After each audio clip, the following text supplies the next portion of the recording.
వీళ్ళకెవరు దిక్కు లేదు అంటే దాడి చేసేసేవాడు. వీళ్ళకెవరు అండలేరు అంటే దాడి చేసేసేవాడు. ఒక విధవరాల పక్షంగా కానీ అనాథ పిల్లల పక్షంగా కానీ ఎందుకు అన్యాయం జరుగుతుందో తెలుసా? కొన్ని సందర్భాల్లో వీరికి ఎవ్వరూ లేరు, వీరికి దిక్కు ఎవరు లేరు, అందును బట్టి ఏం చేసినా పర్లేదు, బలహీనంగా ఉన్నారు అని తెలిస్తే దాడి చేసే వికృత సమాజం ఇది. సెన్సిటివ్గా ఉన్నారు అంటే ఎంతవరకైనా ఆడేసుకునే సమాజం ఇది.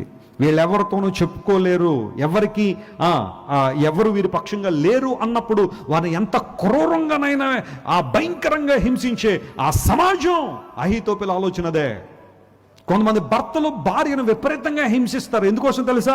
ఆమె ఎవరితో చెప్పుకోలేదు కాబట్టి. బహుశా తల్లిదండ్రులు చనిపోయి ఉండొచ్చు, సిబ్లింగ్స్ ఉండకపోవచ్చు, ఇంకా ఈమె దిక్కు లేదన్నప్పుడు భర్త చెలరేగిపోయి హింసిస్తూ ఉంటాడు.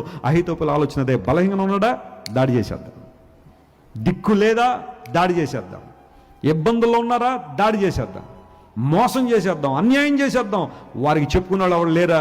ఇంకా త్వరగా మోసం చేసేద్దాం. దేవుని బిడ్డ, నీ దృష్టిలో ఎవరైనా బలహీనులు అని తెలిస్తే వారు బలం పొందేలా ప్రార్థన చేయి. Praise the lord.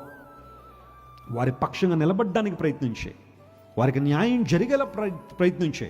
అంతేకాని వీరు బలహీనులుగా ఉన్నారు కదా, ఏదైనా చేసేద్దాం అన్న ఆలోచనలు ఉంటే ఒకనాడు దేవుడు వారి పక్షాన్ని ఏం చేస్తాడు? నిలబడతాడు. అనాథ పిల్లల పక్షంలో కానీ విధవరాండ్ర పక్షంలో కానీ చాలా జాగ్రత్తగా ఉండాల్సిన పరిస్థితి. ఎందుకోసం తెలుసా? వారి పక్షంగా ఎవరు ఉంటారు? దేవుడు ఉంటాడు.